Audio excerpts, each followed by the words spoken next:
Hi friends, welcome to our channel. இன்னைக்கு நல்ல வித்தியாசமான சுவையில டேஸ்டான ஒரு சைட் டிஷ் எப்படி ரெடி பண்றது இந்த வீடியோல பார்க்கலாம்.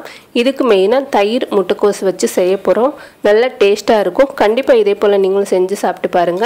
இப்போ எப்படி செய்யலாம்னு பார்க்கலாம். இப்போ ஒரு பவுல்ல 4 முட்டை உடைச்சு ஊத்திருக்கேன். இத நல்லா பீட் பண்ணி எடுத்துக்கோங்க. ஒரு 2 நிமிஷம் நல்லா நொர வர வரைக்கும் பீட் பண்ணி எடுத்தாச்சு. இப்போ இது கூட 1 டீஸ்பூன் அளவுக்கு மிளகு தூள் சேர்த்துக்கோங்க. கொஞ்சமா உப்பு சேர்த்துக்கலாம். இப்போ உப்பு சேர்த்ததுக்கு அப்புறமா இதுல முட்டைக்கோஸ் நல்லா பொடியா கட் பண்ண முட்டைக்கோஸ் 1 கப் அளவுக்கு எடுத்துர்க்கேன். நல்லா பொடிசா கட் பண்ணிட்டு சேர்த்துக்கோங்க. அப்பதான் நல்லா முட்டையோட mix ஆகும். இது கிராம் கணக்குக்கு ஒரு 100 கிராம் முட்டைக்கோஸ் எடுத்துர்க்கேன். இது கூட ஒரு உருளைக்கிழங்கு நல்லா பொடியா துருவிட்டு சேர்த்துக்கலாம். மீடியம் சைஸ் உருளைக்கிழங்கா எடுத்துக்கோங்க. இத நல்லா கலந்துடலாம். இது கூட நீங்க விருப்பப்பட்டீங்கன்னா கேரட் துருவல் சேர்க்கலாம், பன்னீர் துருவல் கூட சேர்த்துக்கலாம். இப்போ நல்லா கலந்ததுக்கு அப்புறமா ஆவில வேக வைக்க போறோம். இதுக்கு ஒரு கடாயில 1 கப் அளவுக்கு தண்ணி சேர்த்திருக்கேன். இந்த மாதிரி ஸ்டாண்ட் உள்ள தட்டா பார்த்து வச்சுக்கோங்க. வச்சிட்டு நம்ம கலந்து வச்ச முட்டையை வச்சிட்டு இத மூடி போட்டு ஒரு 20 நிமிஷம் அடுப்பை சிம்ல வச்சு வேக வச்சிருங்க.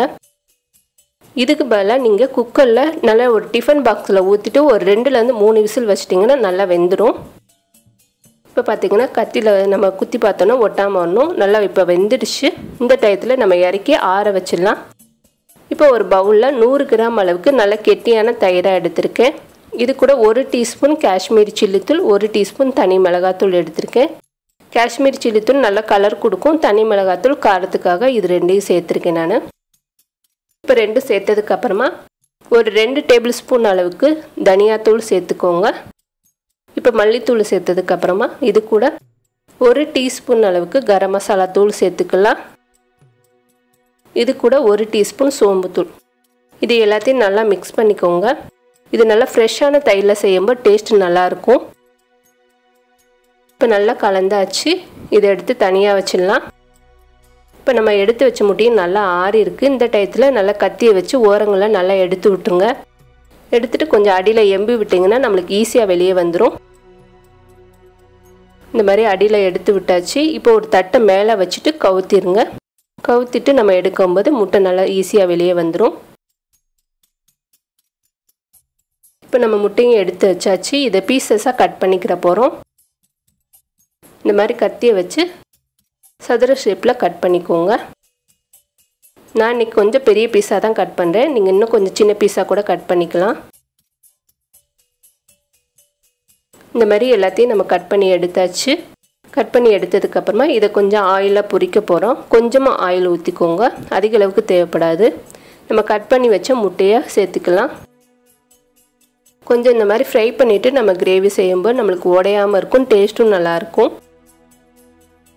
இப்போ எல்லா பீசஸும் சேர்த்ததுக்கு அப்புறமா அடுப்பை சிம்ல வச்சிருங்க. சிம்ல வச்சிட்டு ஒரு சைடு கொஞ்சம் கலர் சேஞ்ச் ஆனதுக்கு அப்புறமா திருப்பி போட்டுக்கலாம்.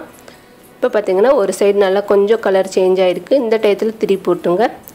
திருப்பி போட்டுட்டு 2 சைடு நல்லா வெந்ததுக்கு அப்புறமா இதை எடுத்து தனியா வச்சிடலாம். இது கொஞ்சம் வேலை கொஞ்சம் அதிகமா இருக்கும். ஆனா டேஸ்ட் சூப்பரா இருக்கும். இப்போ 2 சைடுமே நல்லா வெந்துடுச்சு. இதை எடுத்து தனியா வச்சிட்டு மீதி இருக்கிற முட்டையை பொரிச்சு எடுத்துக்கலாம். இப்போ அதே கடாயில ஒரு 2ல இருந்து 3 டேபிள் ஸ்பூன் அளவுக்கு எண்ணெய் சேர்த்துக்கோங்க. இது கூட 1 டீஸ்பூன் அளவுக்கு ஜீரகமும் ஒரு 1/2 டீஸ்பூன் அளவுக்கு மிளகும் சேர்த்திருக்கேன். இது ரெண்டும் நல்லா பொரியட்டும். மிளகு வெடிக்க ஆரம்பிக்கும். அதனால இதுல மூடி போட்டுட்டு அடுப்பை சிம்ல வச்சிருங்க. நல்லா பொரிஞ்சதுக்கு அப்புறமா அடுத்த இன்கிரிடியன்ட்ஸ் எல்லாமே சேர்த்துக்கலாம். இப்போ பாத்தீங்கன்னா நல்லா பொரிஞ்சிருச்சு. பொரிஞ்சதுக்கு அப்புறமா இது கூட ஒரு மீடியம் சைஸ் பெரிய வெங்காயம் நல்லா பொடிசா கட் பண்ணிட்டு சேர்த்துக்கோங்க. சேர்த்துட்டு நல்ல கலர் சேஞ்ச் ஆகும். அந்த அளவுக்கு வதக்குனீங்கன்னா கிரேவி நல்ல டேஸ்ட் கொடுக்கும். இப்போ இது கூட 1 டீஸ்பூன் அளவுக்கு இஞ்சி பூண்டு பேஸ்ட் சேர்த்துக்கோங்க. கொஞ்சமா கருவேப்பிலை சேர்த்துக்கலாம். சேர்த்துட்டு இஞ்சி பூண்டோட பச்சை வாசனை போணும். கொஞ்சம் வதக்கலாம். இப்போ நல்லா வதக்குனதுக்கு அப்புறமா நம்ம mix பண்ணி வச்ச தயிர் சேர்த்துக்கோங்க.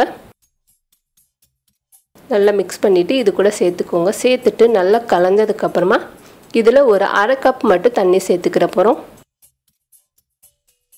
இப்போ நல்லா கலந்தாச்சு. இதுக்கு அதிகமா தண்ணி தேவைப்படாது. கொஞ்சமா தண்ணி இருந்தாலே போதும். இப்போ இது கூட தண்ணி சேர்த்து நல்லா mix பண்ணிக்கோங்க. 1/4 டீஸ்பூனுக்கு கம்மியா மஞ்சள் தூள் சேர்த்திருக்கேன். இது கூட கொஞ்சமாக உப்பு சேர்த்துக்கோங்க. நம்ம ஏற்கனவே முட்டையில் உப்பு சேர்த்துருக்கோம். கிரேவிக்கு மட்டும் கொஞ்சமாக உப்பு சேர்த்துக்கலாம். இப்போ நல்லா கலந்ததுக்கப்புறமா இதை மூடி போட்டுருங்க. மூடி போட்டு கொஞ்சம் ஆயில் பிரிஞ்சு வரணும், அந்தளவுக்கு கொதிக்க வச்சுக்கலாம். இப்போ பார்த்திங்கன்னா நல்லா ஆயில் பிரிஞ்சு கலரும் நல்லா சேஞ்ச் ஆகிருக்கு. இந்தளவுக்கு வந்ததுக்கப்புறமா நம்ம இதில் முட்டை சேர்த்துக்கலாம். நம்மளுக்கு எந்த அளவுக்கு கொஞ்சம் கொதிக்குதோ அந்தளவுக்கு டேஸ்ட்டு நல்லாயிருக்கும்.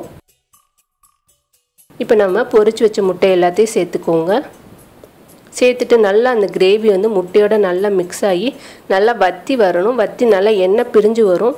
அந்த அளவுக்கு அடுப்பை சிம்மில் வச்சு வேக வச்சுக்கோங்க. இப்போ பார்த்திங்கன்னா நல்லா எண்ணெய்லாம் பிரிஞ்சிருக்கு. இது கூட 1 டீஸ்பூன் அளவுக்கு காஞ்ச வெந்தய இலைகள் சேர்த்துக்கலாம். இது நல்ல ஒரு ஃப்ளேவரும் டேஸ்ட்டும் கொடுக்கும். சேர்த்துட்டு நல்லா மிக்ஸ் பண்ணி விட்டுக்கோங்க. நான் இன்றைக்கி கொஞ்சம் ட்ரையாக இருக்கிற மாதிரி தான் செஞ்சுருக்கேன். கொஞ்சம் லிக்விடாக வேணும்னா இதில் இன்னும் கொஞ்சம் கூட தண்ணி சேர்த்துக்கலாம். இது இன்னும் ஒரு 2லேருந்து 3 நிமிஷம் அப்படியே வச்சுருங்க. நல்லா அந்த வெந்தயக்கீரையோட ஃப்ளேவர்லாம் இறங்கினதுக்கப்புறமா இதை எடுத்து தனியாக வச்சிடலாம். இப்போ திருப்பி கொஞ்சம் நேரம் மூடி போட்டு வேக வச்சுக்கிற போகிறோம். இப்போ நம்மளோட டேஸ்டியான தயிர் முட்டைக்கோஸ் கறி ரெடி ஆயிடுச்சு. நல்லா பார்த்திங்கன்னா சூப்பராக இருக்கும். இது கூட ஒயிட் ரைஸ் கூட வச்சு சாப்பிட்லாம், வெரைட்டி ரைஸ் வச்சு கூட சாப்பிட்லாம், சப்பாத்தி கூட சூப்பராக இருக்கும்.